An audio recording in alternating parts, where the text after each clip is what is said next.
Hello and assalamu alaikum everyone. In today's lecture we're going to talk about Deb Factoring now. From previous where we left off, in previous lecture we were talking about our how we can increase our cash inflows.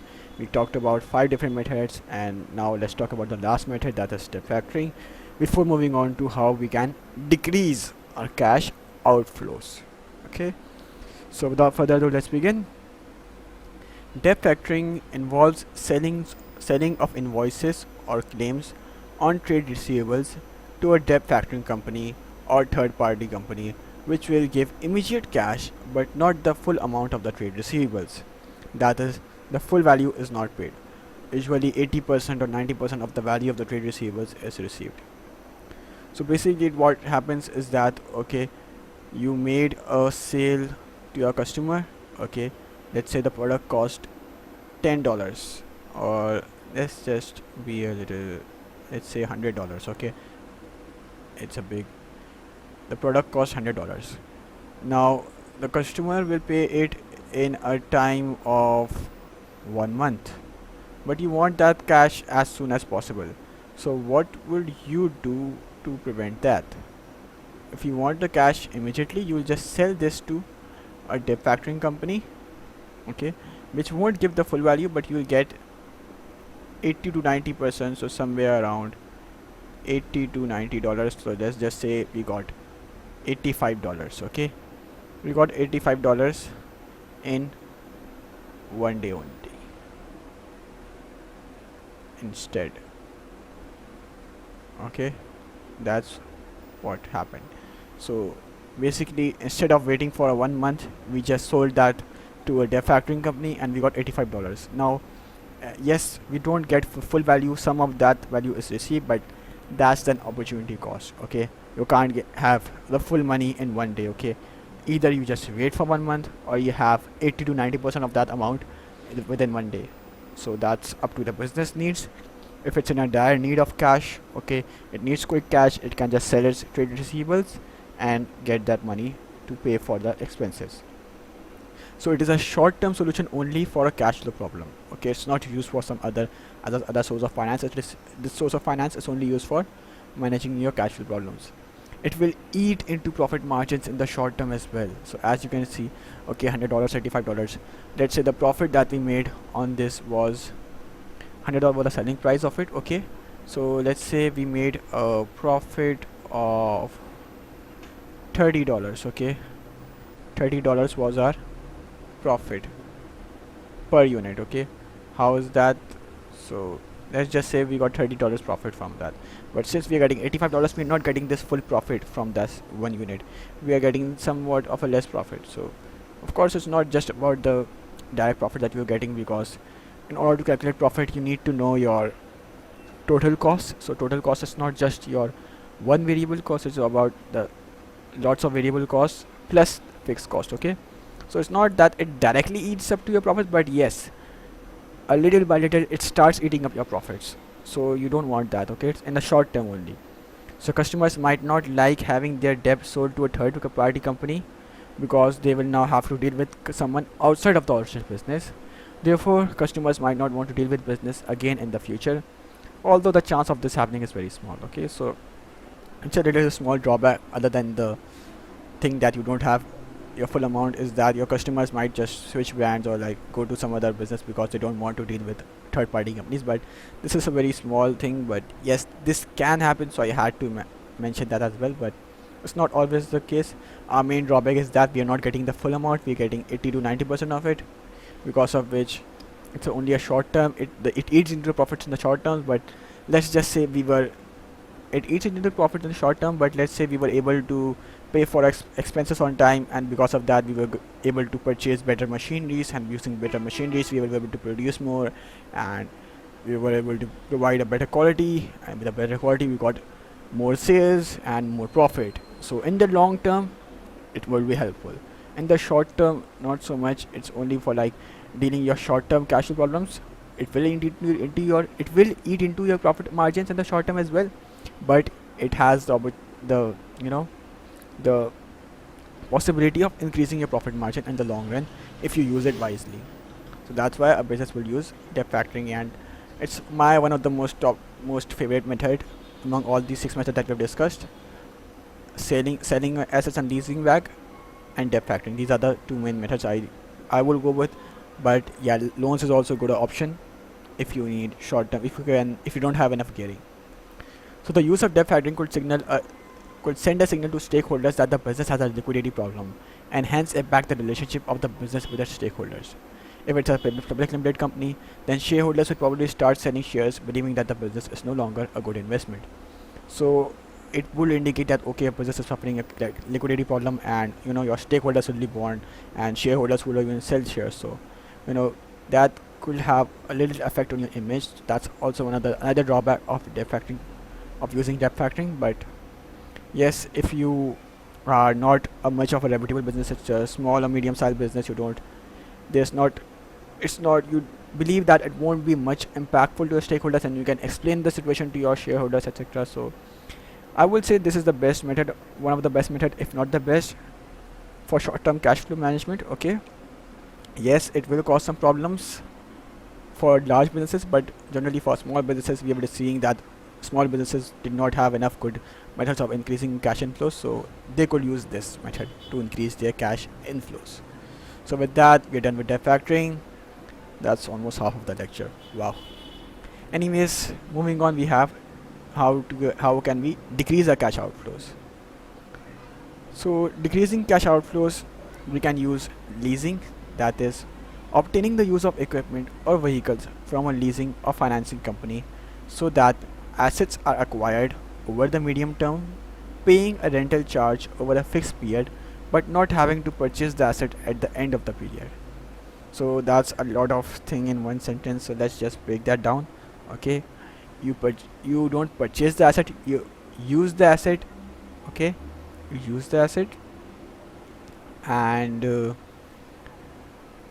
basically you acquire the asset over the medium term. Let me just change the color. Okay, it's just you acquire asset over medium term by paying a rental charge over a fixed period, but not having to purchase the asset at the end of the period. So these are the 3 points. Okay, you acquire an asset, you use by paying a rental charge over a fixed period, but you don't have to purchase that asset. So that's all. Okay, never mind that. So hire purchase, sorry, I'm not done with this topic yet, this point yet. So it avoids a single one-time significant amount of cash outflow. Okay, so you don't have to pay a huge amount of cash outflow for purchasing the asset. So let's say if it was a $500 asset, costed $500, you won't want to pay a significant one-time amount. Instead, you are just paying small rentals, let's say $25 or $30 for using it per month. So okay, you are able to use it and you don't have to purchase it. So this way your cash outflows have decreased. Instead of one time $500, you are paying $30 per month and getting the use of asset as well. So that's a good thing. However, the drawback is that it is only available for a short and limited period. Okay, the asset is not owned. So small cash outflows occur when using the asset by paying small rentals, but the drawback is that you don't have the access to asset. Okay, you are only able to use it for small time, short limited period, as long as you're paying the rentals. Okay, you don't own the asset, so you can't offer it as collateral to a bank or something. Okay, you don't own that asset, so you can't sell it either. Then we have hire purchase. Hire purchase is basically a credit for purchase transaction where a business eventually owns an asset by paying installments. It is similar to leasing in the sense that the business has to pay small rentals, but unlike leasing, in hire purchase, rentals are paid for a longer period and the business eventually gains ownership of the asset. Okay, let me just remove these underlines. So hire purchase is sort of an upgrade over leasing in the sense that okay, you do pay, instead of rentals you pay installments, and eventually you gain the ownership of the asset. So you pay installments, but yeah, the cost might be a little higher for installments. Okay, if you're using the assets, you might have to pay $30 per month for, I don't know how much, whatever the agreement is. But higher purchase, you might have to pay, let's say $50, a small installment first. Okay, let's say $500 was the cost of the asset, right? So let's say $100 first month and $50 in the next following months, up till the you have reached $50 per month for, let's say, how much months, 1 year. Okay, in the first month you pay 10,000 installment, and in the next, for the next 1 year, you have to pay $50 per month. So if you add that up, $50 for 1 year will be 50 times 12, that is 600. 600 plus 100 is $700. So that is that, the asset that would have costed $500 is now costing $700. So that's a $200 extra, but your cash outflows have decreased in the sense that it's not taking in one time. Okay, it's not that you have to pay 500 at one time. You have to pay it small by small, little by little. Yes, the price has somewhat increased, but you don't have to pay it in one time, and that's what we want. We don't want high cash outflows in 1 month. We want to spread that high amount in small parts throughout our cash flow. So that's a purpose, and that is achieved with higher purchase, plus we get the ownership of the asset. So that's a plus over leasing. And but another drawback is that if you stop paying the amount after some time, okay, you have some cash flow crisis, something, there's an economic there's an economic crisis, perhaps your economy, recession in economy takes place, so you are unable to, you don't have enough sales, you are not making sales revenue and enough sales revenue to pay for that installment, and you eventually stop paying installments. You are unable to pay the installment for 1 month or 2 months in the middle, so that will just violate the contract and you will lose complete ownership of the asset. You won't get another chance or something. Okay, you just have to start over again, or go for leasing or something. That just ends your contract. So that's one little problem that could occur. You just won't want to get into that, so you want to avoid that. You need to be sure that, okay, you will be able to pay the installments on time. So that, with that, we are done with leasing, we're done with hire purchase. Next up, we have unit costs. So we can reduce unit cost by buying in bulk to achieve purchasing economies. Okay, so that means that's what we discussed in chapter 4.3, no, 4.2, economies of scale, right? Purchasing economies. You buy in bulk, you get discounts.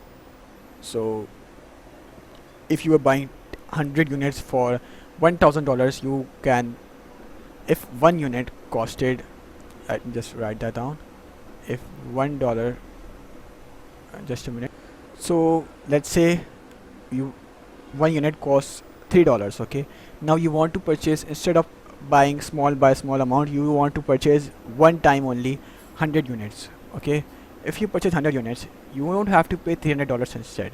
You will have to pay a little less amount, because you can ask your supplier for discount. Okay, I'm purchasing a large quantity from you, so instead you have to give me some discount. So supplier can give you a discount, and you can get something like $250. Okay, sorry, my writing is a little bad, but yeah, you get $250 instead of $300. So you are saving $50. Your unit costs have reduced. So $250 divided by 100, that means each unit cost $2.5 as opposed to $3 over here.